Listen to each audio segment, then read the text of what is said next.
What's going on, ladies and gentlemen of the Ravens flock? I hope you all had a fantastic week so far. Um, Obviously, this past Sunday, Monday, we had a lot of stress free ball, but Thursday night, that's what we got to get into starting out. But before we do, I do want to get into a little bit of some gifts we've got. Thanks to the wonderful people over at Hotel Tango Distillery. Um, we were not expecting it whatsoever, but also want to give a huge shout out to friend of the show, the infamous band Drew. If it weren't for him, we wouldn't be in this spot right now. But just for starters, they sent, at least in my package, four of these little shooter bottles of their Schmellow, uh, toasted marshmallow bourbon, and also the main attraction. They had sent us both bottles of the their reserved bourbon. Let me see if I can get the clearer picture of this. But anyways, it's awesome. Not even gonna lie. But I just wanted to show you all that. Thanks to the fantastic people over there at Hotel Tango. We are going to see come Monday night. I'm going to try this reserve bottle, and uh, we're going to test the theory that this bourbon is going to be the good luck charm for the Baltimore Ravens. Consider last week I tweeted out under Drew's post that I was switching to Hotel Tango bourbon from beer um, during that game because I was getting stressful. The next thing you know, the Ravens threw 14 points up on the board unanswered, and it was just phenomenal. But let's go ahead and start getting into the recap portion of that game. Now, as we all know, both offenses they were getting into rhythm. The Baltimore Ravens were able to overall just successfully get into a nice rhythm early on. I was very happy with how things were going, and just the back and forth was wonderful. Um, Obviously, it sucked though that the Buccaneers got the first points on the board with the or actually I apologize. I was wrong. They got the second points on the set of points on the board with that Leonard Fournette run. Justin Tucker had the 22-yard field goal. As we all know, it was going to be a chip shot either way going in, but we can always count on him for that. Then Leonard Fournette had I hate to say it, he had a great first quarter. The Tampa Bay Bucks just had a nice thing going on with their offensive line was just blocking right. That Mike McDonald's zone scheme was driving me nuts that entire first quarter. And Hunter Thompson with our first comment of the night. Thank you so much for the love, brother.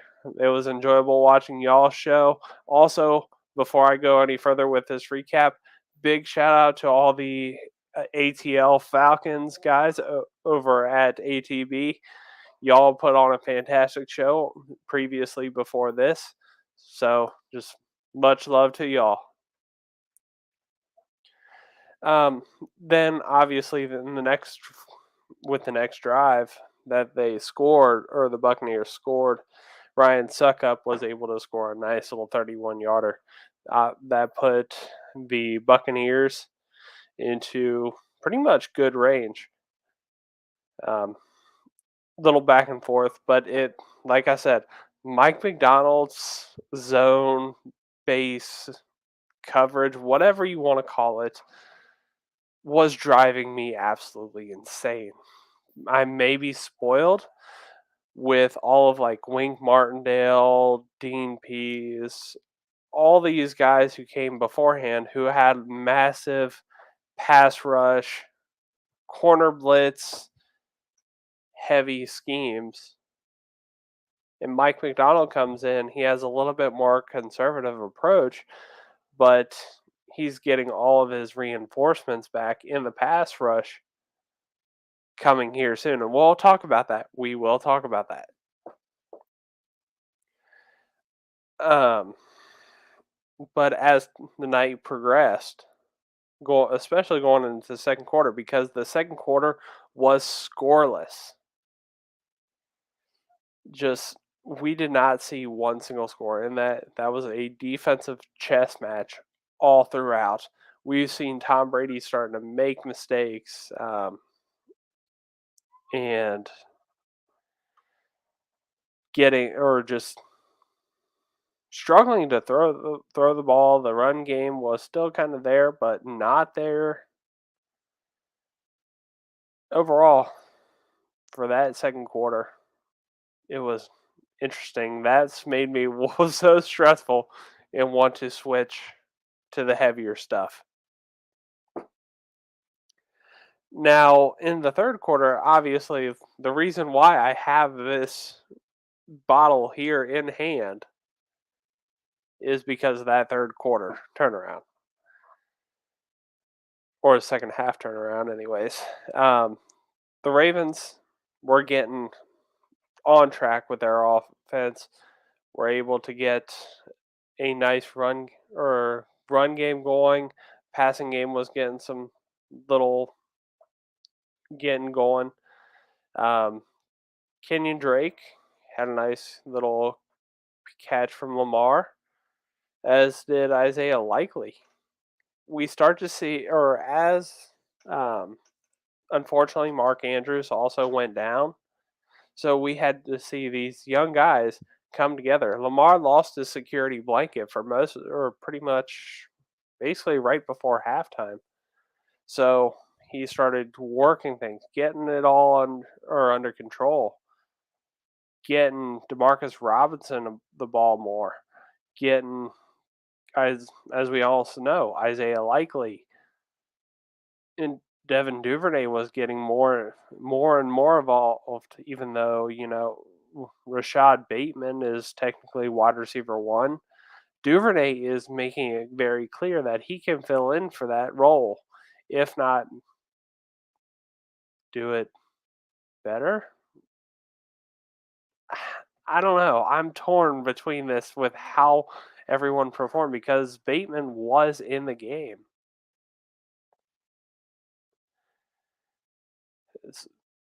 And unfortunately, he didn't do very well because, the injury bug that was just hitting him bad.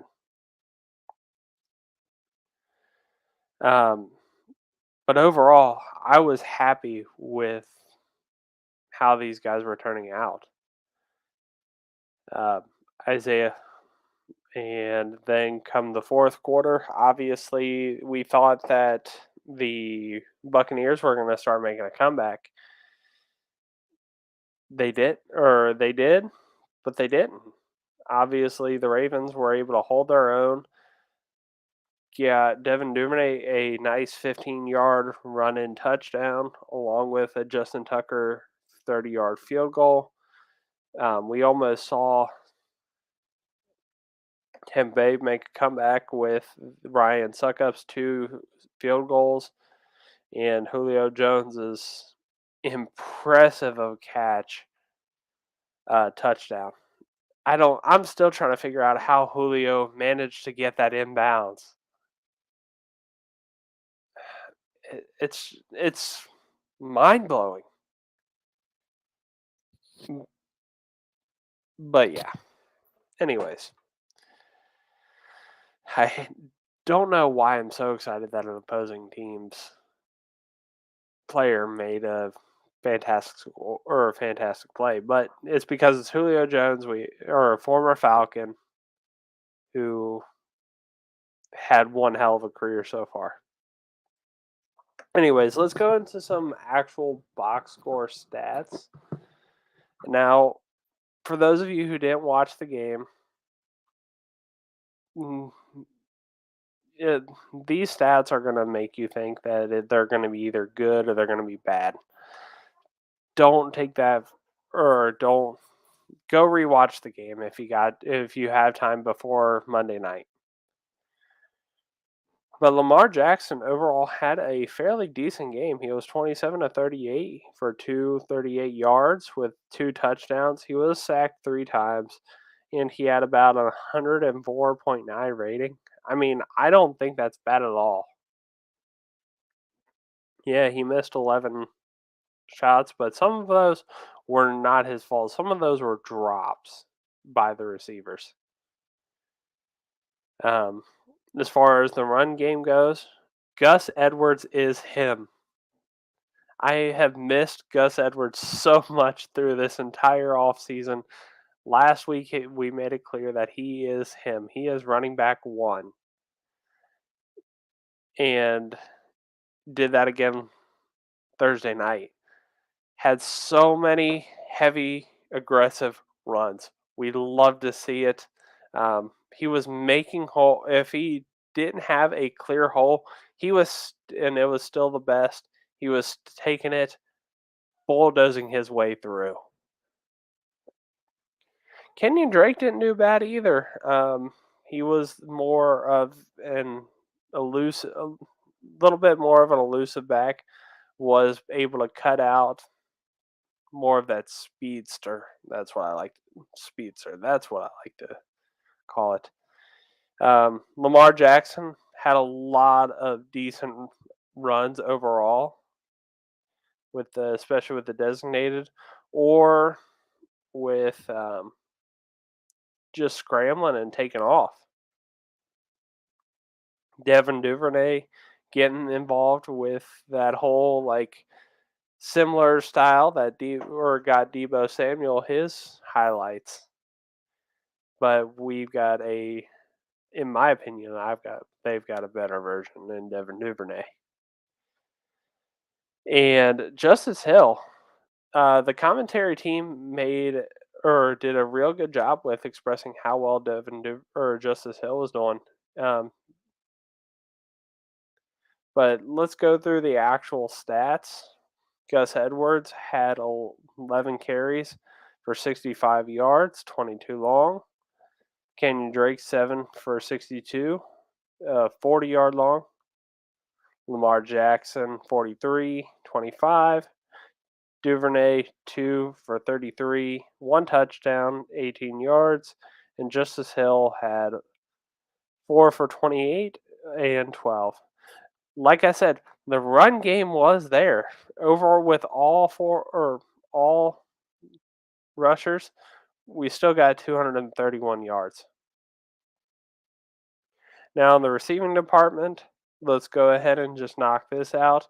Isaiah Likely, 6 of 7 targets with 77 yards and 1 touchdown. Demarcus Robinson was 6 of 8, 64 yards and a long of 16. Mark Andrews, even though he exited early, was still 3 of 5 for 33 yards. If it weren't for the injury and just Mark Andrews having to get that or grab that ball grab the ball, it slipped through his hands at least a solid once during those 2 times he didn't catch it. Just gotta get better hands, but that's hard to say when I'm just a fan spewing my BS right here. James Prochet was 3 of 4 for 24 yards. Kenyon Drake, 4 for 4, 5 yards, 1 touchdown. Josh Oliver, 1 of 1 for 4 yards. Josh Oliver could have had a touchdown if he would have secured it. But hey, it is what it is. Unfortunately, Bateman was 0 for 1. And let's go into. You know what? I'm going to take a second before I go into the defensive side, go for the top 5. I'm going to go into the special teams unit because one of the first year parts of the game, Baltimore punted the ball. And the Buccaneers managed to fumble it, and then Kenyon Seymour recovered it and gave the Ravens that good field position that obviously turned into just 3 points while the offense was getting into rhythm, but we'll take it. Jordan Stout was excuse me. Pardon me. Jordan Stout had 4 punts for 210 yards, 2 within the 20, and a long of 57. Justin Tucker was 2 of 3 for the field goals. One of those, I believe, correct me if I'm wrong, was a block. With those things, can't really do much.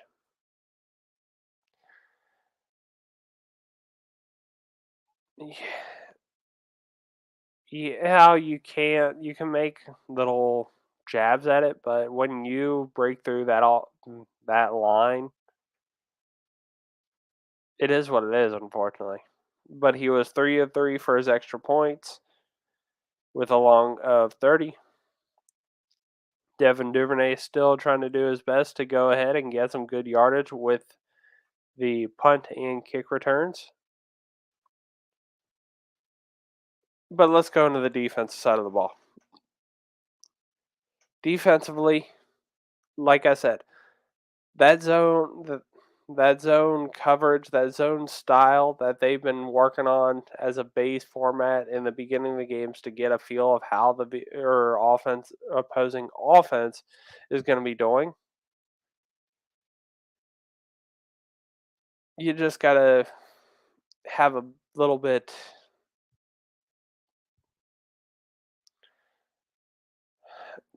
What's the best word I'm looking for? More aggressive play calling. Sorry about that, y'all. Didn't mean to yawn this much. It's just been an interesting day today overall. Those of you who are friends with me on Facebook kind of have an idea of what was going on. But anyways, let's go ahead and continue talking about football. Geno Stone played a phenomenal game. I'm not even going to front. Yeah, he's top of the leaderboard for the box scores, but when you go back and rewatch the game, watch the film, he did an amazing job. He covered well, covered the middle of the field. He went out, he made some clear ass tackles, and just was being a leader on that defense. He was 6 for 6, or 6 total, 6 solo, and 1 pass deflect. This guy is a great starting safety. He is doing well filling in for injured Marcus Williams. And speaking of Marcus Williams, he did a show recently with Cam Jordan and Mark Ingram. I'm gonna go watch it or listen to it whenever I get the chance, and probably for sometime tomorrow morning. But anyways, Geno Stone is doing a fantastic job. Pepe Williams also stepping in real well. He had 5 total, 1 solo. Brandon Stevens doing all right, 4 for 4.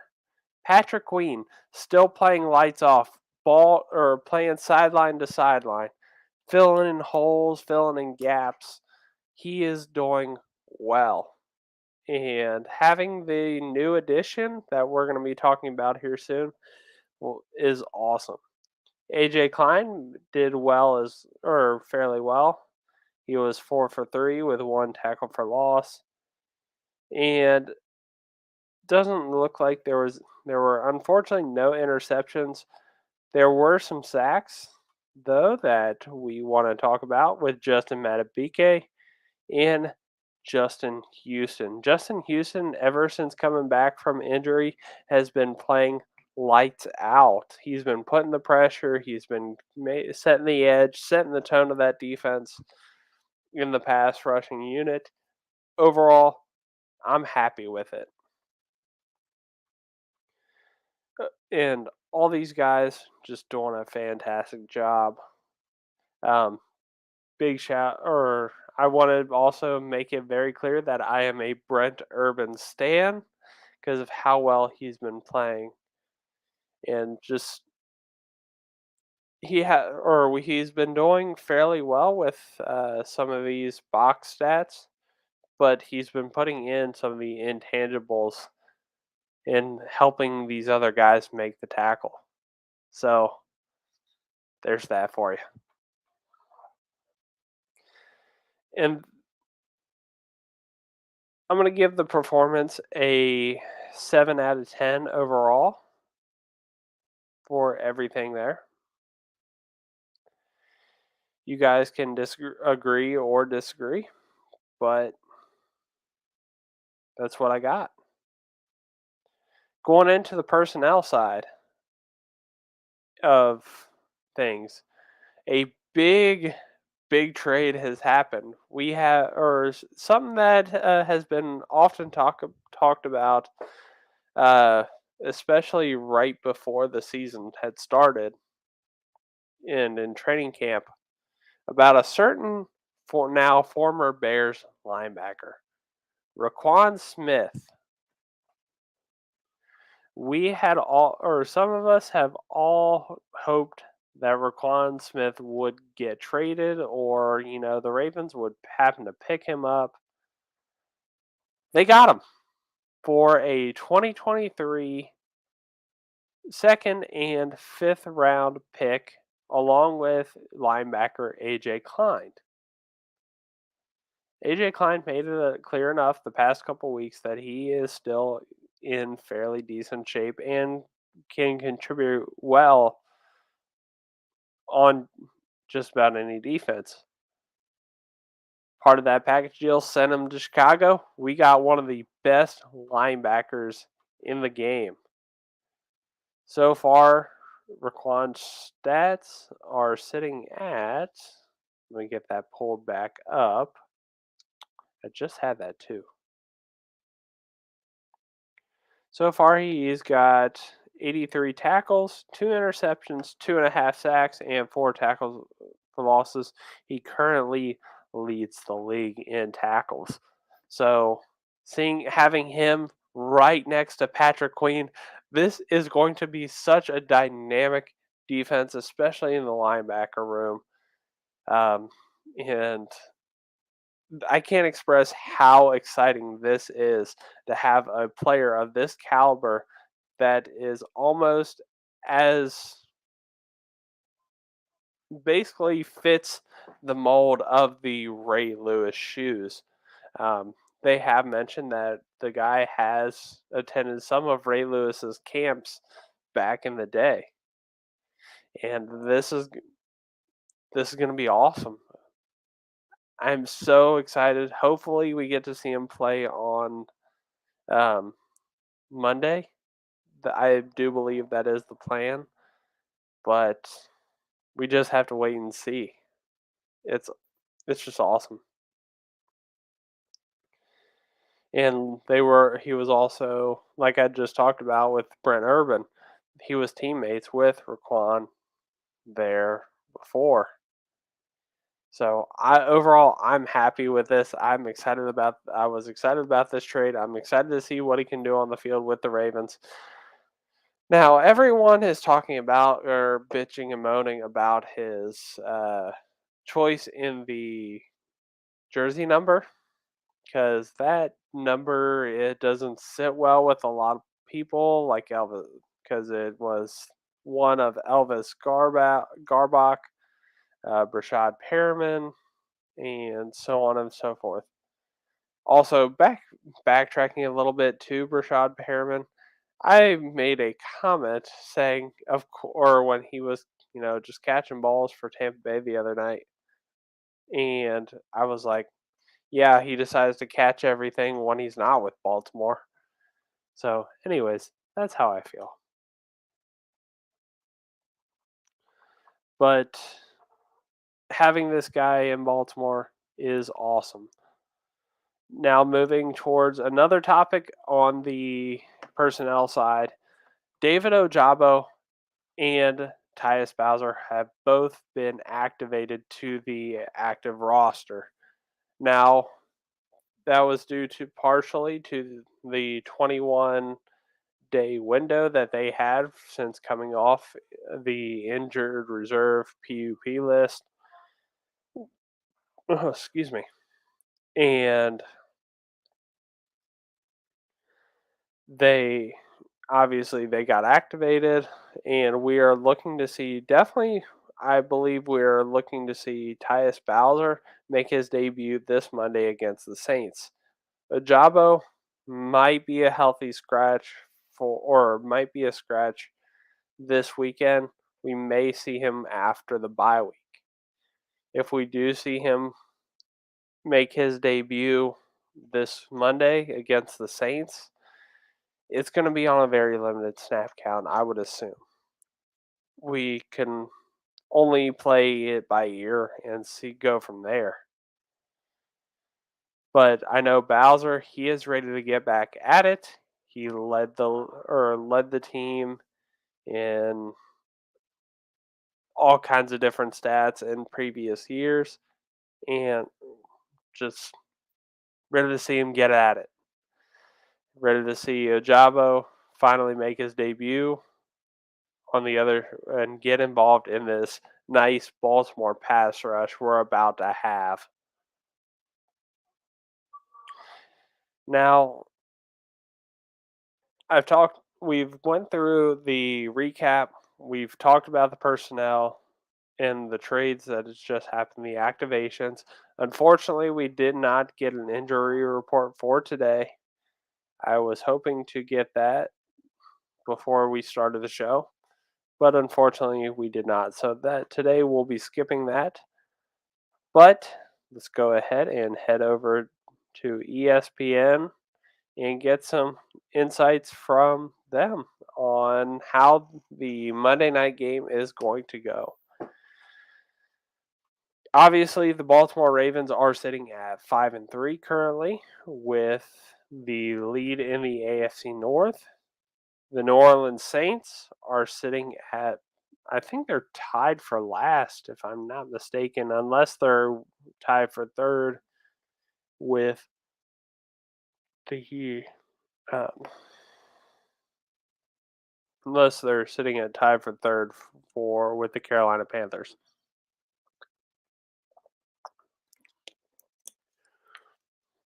But either way, I'm not counting this game out. There are some intriguing things, especially with, as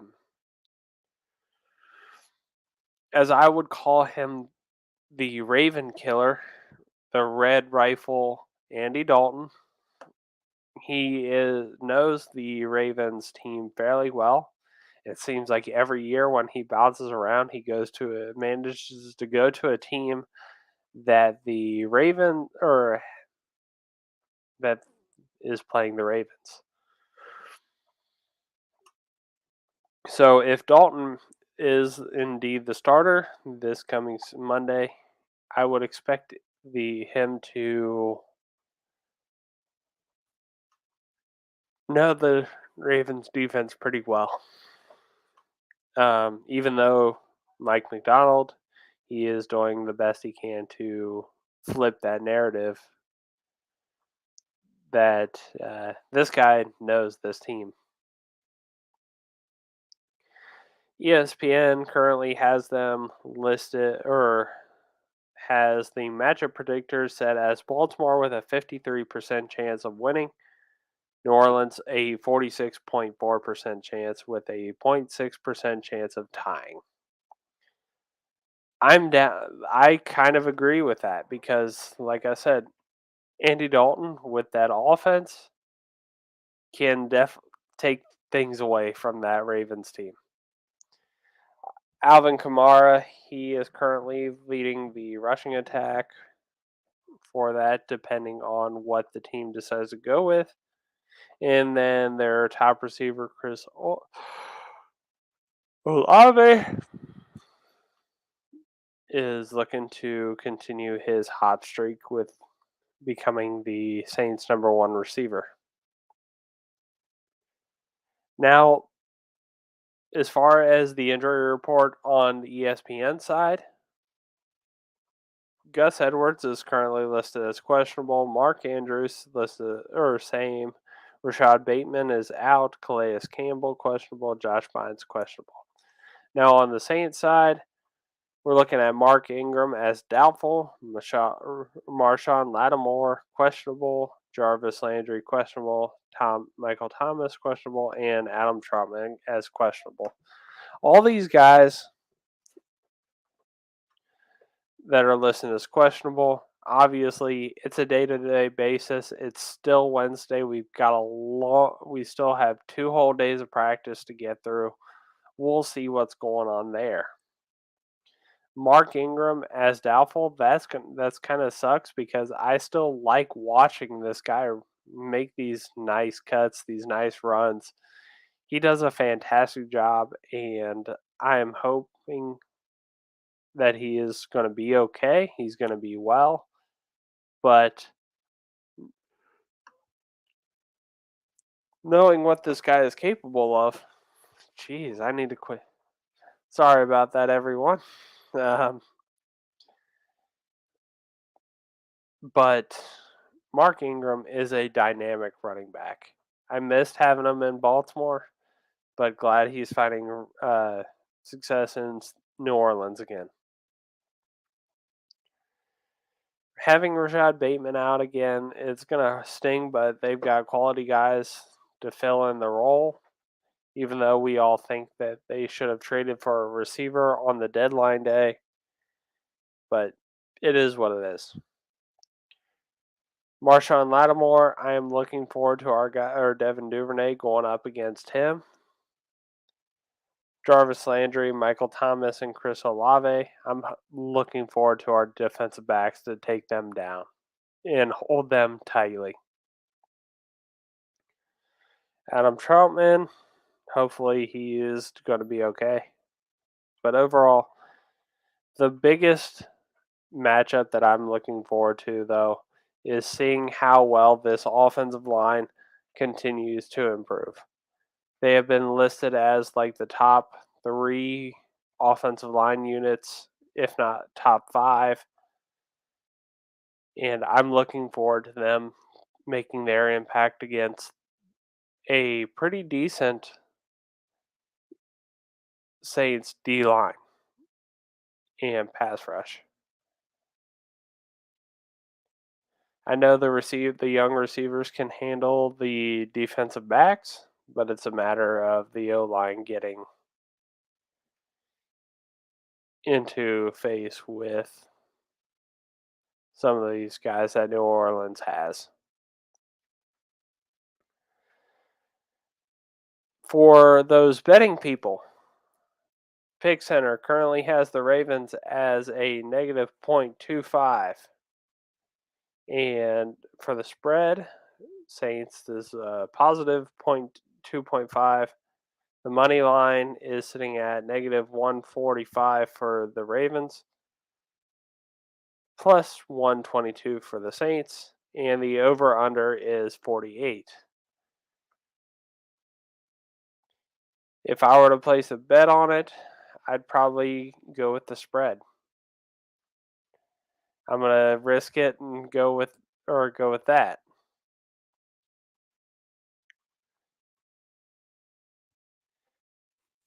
If we're looking at overall stats so far for the team, points per game is sitting at 26, or for Ravens, we're looking at 26. Points allowed, 22.9. Total yards, 370. Yards allowed, 383.1. For the Saints, 24.9. Points allowed, 25. Total yards, 406.4. Yards allowed, 338.3. So the Ravens have their work cut out for them. I haven't watched too much of the Saints this year, but by what I have seen, they're still making it work. Especially with Sean Payton being retired, they're taking things one step at a time and figuring out what their next identity is going to be. And as far as score predictions go, I'm going to take a wild guess. If Baltimore wins, we're going to win a close one of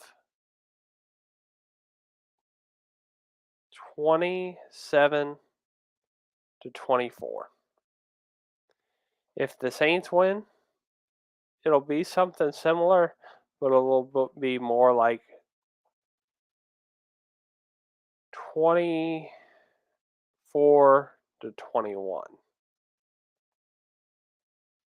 It's going to be a tight game either way. The Saints are always one of those teams where you got to look out for. And that's been the case with the Ravens the past couple of years. I'm going to go double check that. Ravens, Saints match.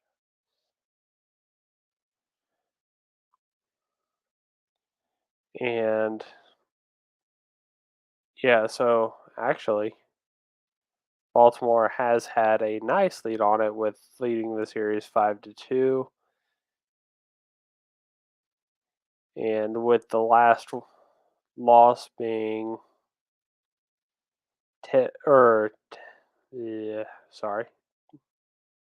at Baltimore when the Justin Tucker unfortunately didn't miss that extra point. Anyways, but that was my final prediction, for both sides. Hope y'all enjoyed tonight's show. Thank you all for who tuned in. For the wrap-ups, as you all know, follow me at the screen name below, BTMyers_. That's going to be Twitter, TikTok, Instagram. If you want to send me a friend request on Facebook, if you're watching this and haven't, and you want to just talk Ravens ball, by all means, go ahead and add me. If you aren't already on my friends list, and also, don't forget to follow us on Twitter for at Ravens_ATB. Follow us on our Twitch account over that ATB network, and our stuff at YouTube at Around the Block. And as always, much love to all my fellow contributors out there at the Around the Block network. You guys are fantastic and keep us going. Thank you all so much for watching. And we will see you all next week on Wednesday about the same time. Have a great evening.